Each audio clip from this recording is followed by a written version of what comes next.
Hey YouTubers, and welcome back to another episode here on ESGNet of Madden 16 Green Bay Packers franchise Packer Talk. This is episode 6, and we are looking at the upcoming weekend here that will be the divisional round, as the Green Bay Packers will host the Seattle Seahawks here, who are currently 9-7 and have advanced on to the divisional round as they defeated their opponents there in the wildcard round. So we'll take a look here. It's going to be a little quick review of the wildcard round and then a preview of the divisional round coming up. So, just 3 weeks away from Super Bowl 50 here in this franchise. Of course, the real Super Bowl just ended here not too long ago.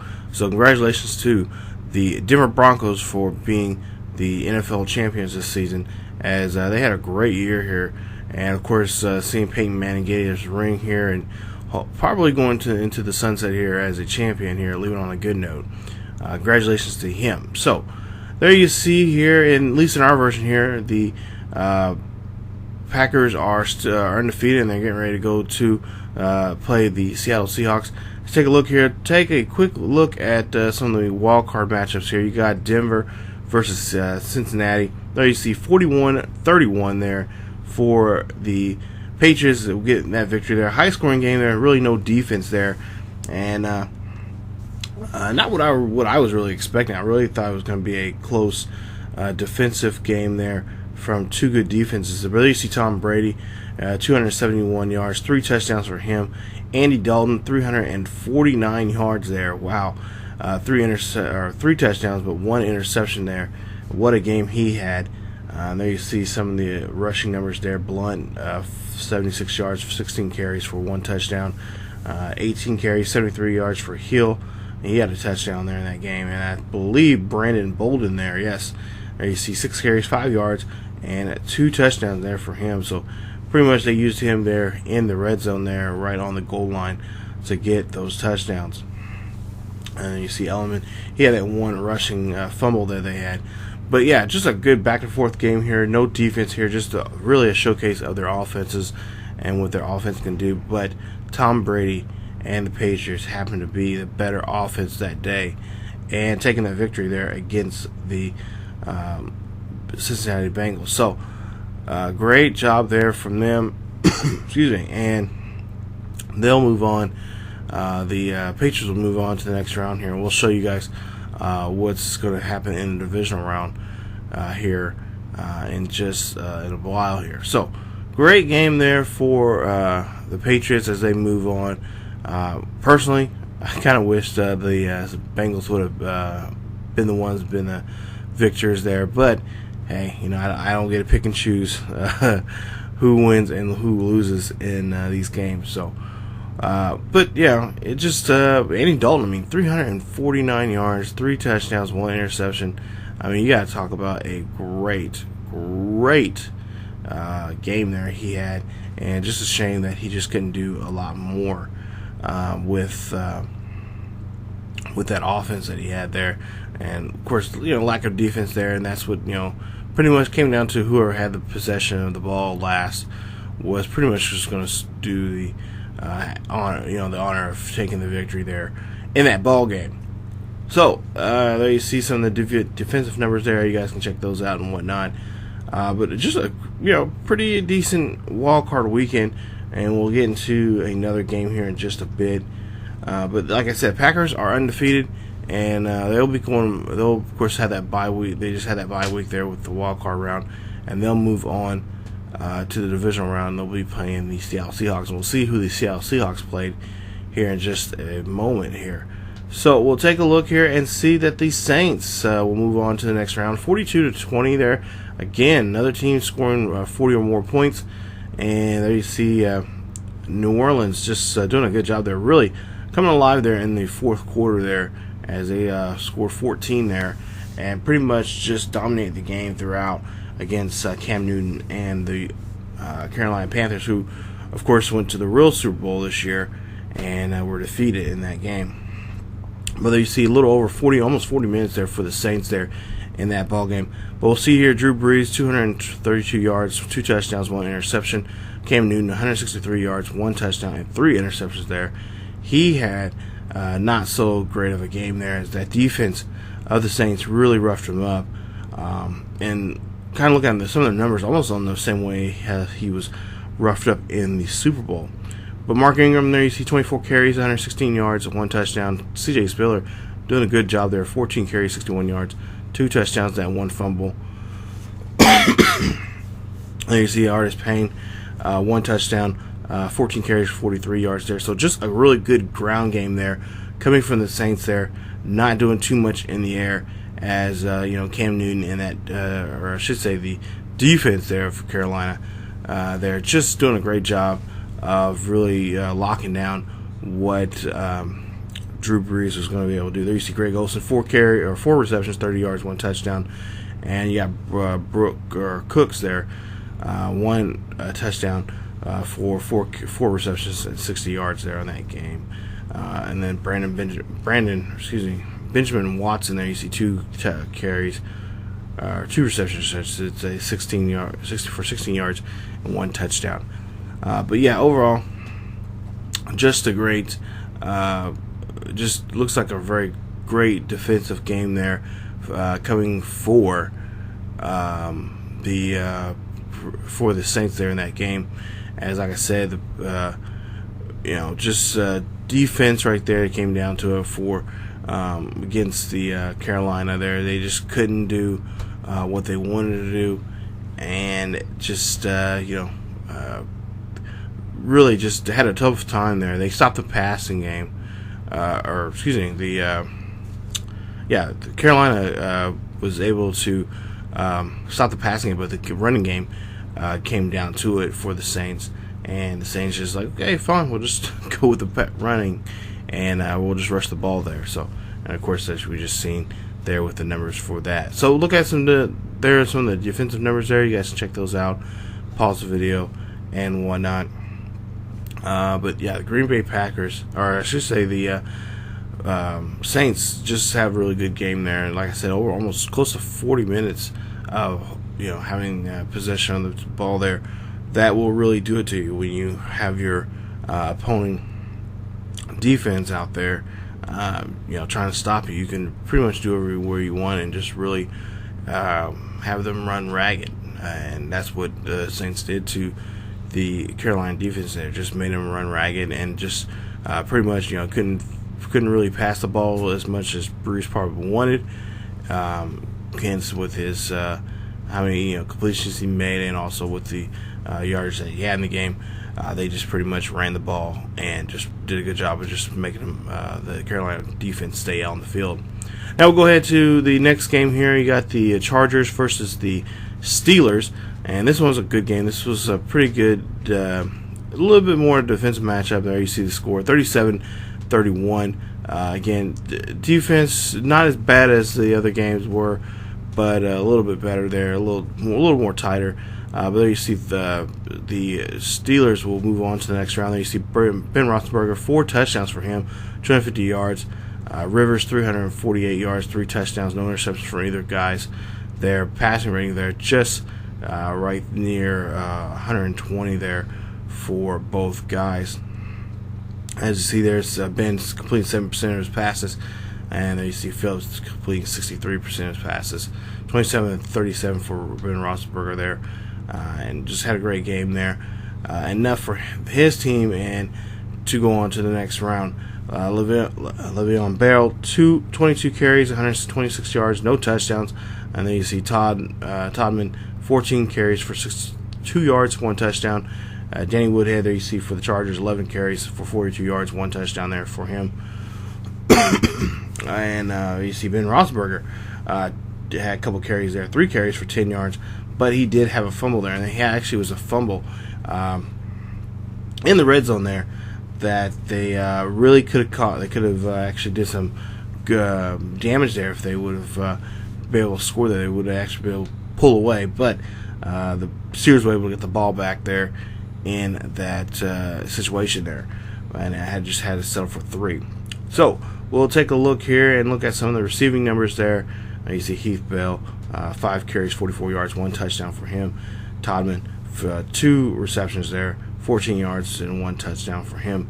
And Luke Wilson, there you see, he had a carry for apparently 0 yards, but got a touchdown there. So, but man, Theo there for the Chargers there had a great game there. 15 tackles there, no sacks and no interceptions, but was just flying around the field there and getting involved in pretty much almost every tackle situation that he could possibly be a part of.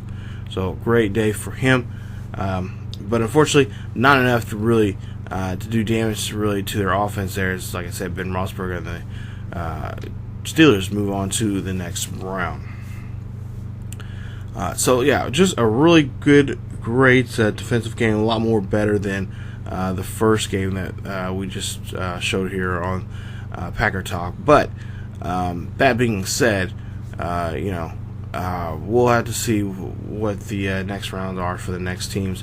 Now, let's take a look here. Now, we already know we're going to play Seattle, and this is something we're going to have to look at here. Seattle wins this one 38-14, doing a great job there, blowing out our rivals there in this game, as they have 38 minutes time possession compared to the 22 minutes there for the Vikings.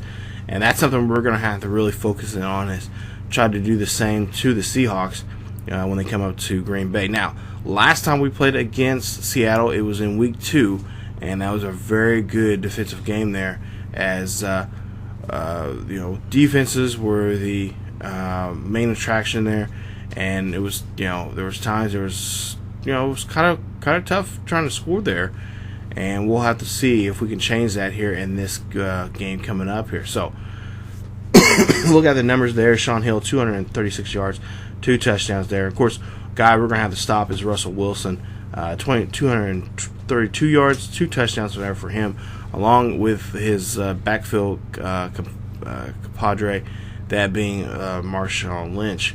As we'll take a look here at his numbers, 16 carries for 77 yards, 2 touchdowns there for him. He's the AP, 18 carries, 82 yards, but no touchdowns there for him, which is kind of highly unusual for him, especially in a game like this, from him being denied in the end zone. But Marshawn Lynch is a guy that we're really going to have to watch out for. It's quite a few games here as of late. We've been having trouble with the other teams when it comes to running defense there. Just haven't been able to stop some of these great runners out there and really lock down and force them to throw the ball there, especially if they have a second string quarterback coming in there. Kind of want to test that and see what they can do with their backup quarterbacks, and that's what we're going to have to, at least not with Seattle, because we'll have Russell Wilson, but we want to test Wilson and have him try to push the ball by via of going through the air. So, the running game is going to have, for us, we're going to have to stop the running game as much as possible and force them to have to throw the ball, maybe throw the ball, short passes, screen passes, and play action, stuff like that. So anything to get them to move the ball through the air will really help us out. As honestly, for the Packers, we want to try to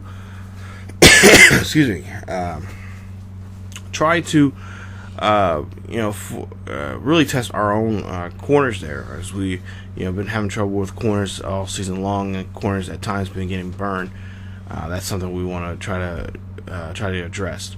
But there you see in this game, or this divisional round, there you see the Steelers will go to Kansas City, Seahawks will go to Packers there in Green Bay, Patriots will go to Indy, and the Saints will go to the city of brotherly love, Philadelphia, there to play the Eagles. So really good 4 games here coming up in this divisional round, and it should be really true. It should be some really interesting games. And like I said, of course, our games are going to be very interesting, as you got Russell Wilson going up against Aaron Rodgers, and most importantly, you got Tom Brady going against Andrew Luck there. Of course, that's a classic matchup between the Colts and Patriots, stemming back from the days of Peyton Manning versus Tom Brady. And we'll see if the young guy, if Luck can turn around his luck, and pun was attended there on that one. We'll see if he can defeat Tom Brady. Now, take a look here at the scouting report here on Russell Wilson. Like I said, That's one thing we're going to have to really watch out for is the short and medium passing there. You see 89 there for him. That's what we want. We want him to do that. We don't want him to go deep because we know how talented those wide receivers are. Most importantly, we got to penetrate that offensive line there, as you got Marshawn Lynch there and his numbers there of his abilities of running the ball. Now on the defensive side here, against the Seattle Seahawks, this is one guy we're going to have to try to avoid here as much as possible, and that's Mr. Richard Sherman. And that you see his coverage there from man to man, one of the best defenders out there, and that's something we're going to avoid. And I have a good feeling here that he will be all over Randall Cobb. Now, a lot of people have been saying, there's been rumors saying that there's a possibility that Jordy Nelson could make a return, as hasn't been officially cleared, but he has been okay by the team doctors about him possibly coming back and playing in a playoff game. Now, if that rumor is true or not, we'll have to find out and see.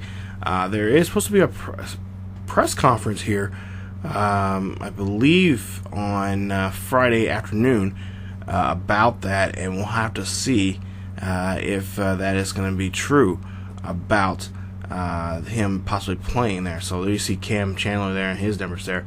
But yeah, like I said, he's okay. He has no injuries. He's been, of course, out of action for the majority majority part of the season. And we'll have to see if Jordy Nelson is able to play. Now, doctors and everything, he's been completely cleared. The injury not as not totally healed, but Jordy says that he has the strength and ability to go out there and try to run. He's been actually during practice here this past week. He actually been doing quite a few drills there to help him out and see. And he says, there's a little soreness, tenderness, but he said he is ready to come out and play. So we'll have to see what this news conference is. It's usually a normal Friday news conference before the Sunday's game, so we'll have to see what it's all about and see if get some answers, get some questions asked about Jordy Nelson possibly coming back for the postseason and playing in this game against Seattle. So there you see some of Seattle's injuries there, and there you see just a big weekend here coming up for this divisional round here, as like I said, we will host the Seattle Seahawks here at Lambeau Field.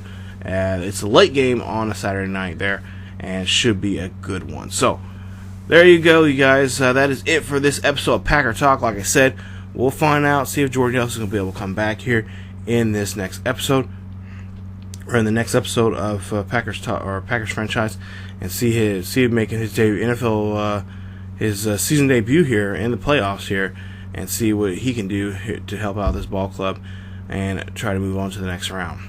So if you guys enjoyed the video, please leave a like. Also, if you're new to the channel, please subscribe and check out other great series here on ESGNet. Not to mention, you guys can follow us on Facebook, Twitter, and Tumblr. The links are down below in the description. And thank you guys so much, as we're just a little over 530 subscribers here on the channel, I believe, last time I looked. So thank you guys so much for subscribing. If you have subscribed, if you haven't, please hit that subscription button and check us out here and follow us. Subscribe for more Packers franchise. But that is it for me, you guys. As always, keep yourselves healthy, and I will see you guys next time.